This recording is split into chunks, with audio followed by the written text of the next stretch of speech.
আপনারা সবাই ভালো থাকবেন।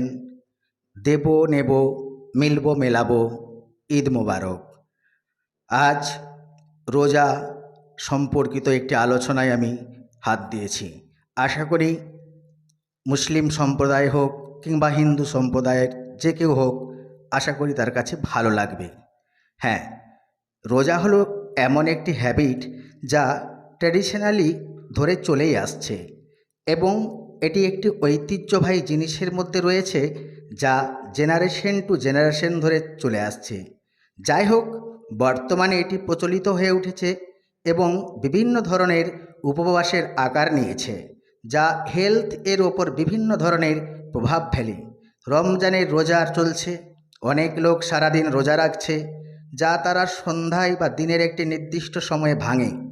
রোজা কি আপনার শরীরের জন্য স্বাস্থ্যকর অথবা কতটা বিজ্ঞানসম্মত? Many people wanted to know that how roza is the scientifically health caring thought, even it is most essential for human body, really it is most important. মনে রাখবেন, যেমন মুসলিম সম্প্রদায়ের মানুষেরা বছরে 1 মাস রোজা রাখে, তেমনি হিন্দু সম্প্রদায়ের মানুষেরাও বার, ব্রত, নিরামিষ, এমনকি চৈত্র গাজন থেকে শুরু করে সরস্বতী পূজা, লক্ষ্মী পূজা নিয়ম মেনে চলে, উপবাস করে। তবে দুটি ক্ষেত্রেই দুরকম প্রভাব ফেলে, এমনকি একটি আরেকটির পরিপূরকও নয়।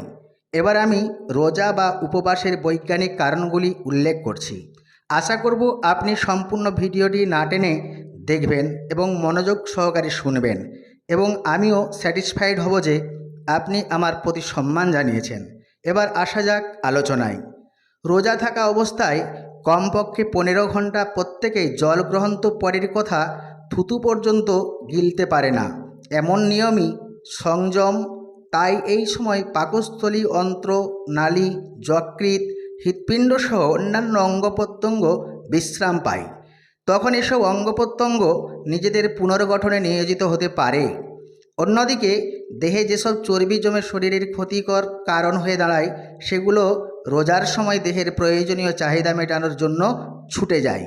স্বাস্থ্যবিজ্ঞানী তার সুপিরিয়র নিউট্রিশন গ্রন্থে ডাক্তার শেলটন বলেছেন, উপবাসকালে শরীরের মধ্যকার প্রোটিন, চর্বি, শর্করা জাতীয় পদার্থগুলো স্বয়ং পাচিত হয়, ফলে গুরুত্বপূর্ণ কোষগুলোর পুষ্টি বিধান হয়। দ্বিতীয়ত, নোবেল পুরস্কার বিজয়ী ঔষধ এবং শল্য চিকিৎসার প্রখ্যাত ডাক্তার অ্যালেক্সিস বলেছেন, উপবাসের মাধ্যমে লিভার রক্ত সঞ্চালন দ্রুত হয়, ফলে ত্বকের নিচে সঞ্চিত চর্বি, পেশির প্রোটিন, গ্রন্থিসমূহের এবং লিভারের কোষসমূহ আন্দোলিত হয়।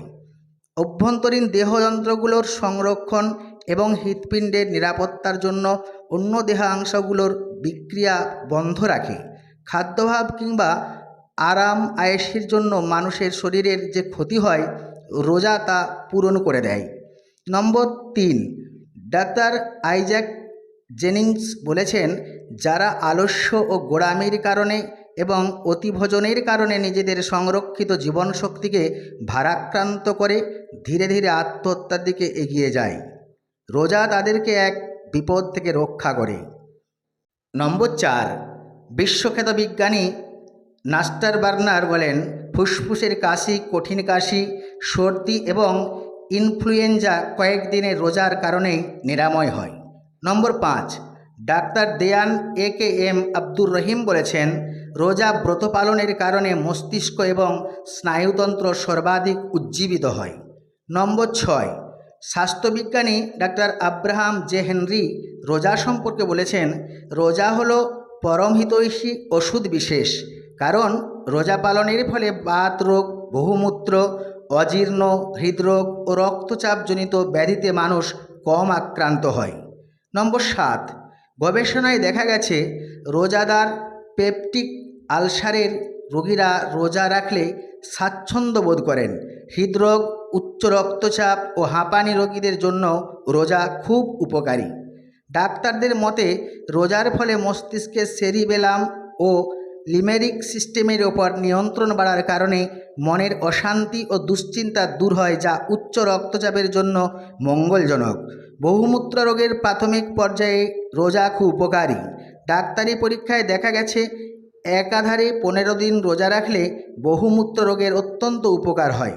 নম্বর 9, কিডনির সমস্যায় আক্রান্ত রোগীরা রোজা রাখলে এ সমস্যা আরও বেড়ে যাবে ভেবে রোজা রাখতে চান না, অথচ আধুনিক চিকিৎসা বিজ্ঞানীরা বলেছেন রোজা রাখলে কিডনিতে সঞ্চিত পাথরকণা ও চূর্ণ দূরীভূত হয়।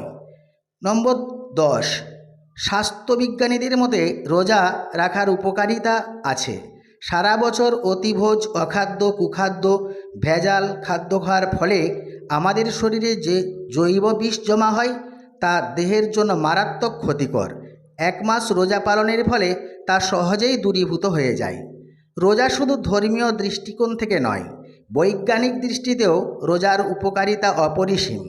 জীববিজ্ঞানের গবেষণার ফলে আমরা জানি প্রতিটি প্রাণীর শরীর একটি উচ্চতর এবং সূক্ষ্ম জৈব রাসায়নিক কারখানা এবং এটিকে সচল রাখতে প্রয়োজন হয় শক্তি। উক্ত শক্তির যোগান দিতে স্রষ্টা জীবজগতের জন্য নানা ধরনের খাদ্যদ্রব্যের ব্যবস্থা করেছেন। সাধারণত একজন মানুষের এই শক্তি সরবরাহ অব্যাহত রাখতে কমপক্ষে দৈনিক 3 বার খাদ্য গ্রহণ করতে হয়। তবে মানুষ উন্নত আত্মসম্পন্ন জীব হওয়ায় মানুষের সঙ্গে অন্যান্য পশুর পার্থক্য হল মানুষ তার ক্ষুধা, পিপাসা এবং যৌন প্রবৃত্তি নিয়ন্ত্রণ করতে পারে। রমজান মাস প্রকৃতপক্ষে মানুষকে নিজের প্রবৃত্তি নিয়ন্ত্রণ করার শিক্ষা দেয়। আজ এখানেই শেষ করছি। আশা করি যদি ভিডিওটি ভালো লাগে লাইক করবেন, অবশ্যই শেয়ার করবেন এবং দয়া পরবশ হয়ে আপনি সাবস্ক্রাইব করে আমাকে ধন্য করবেন।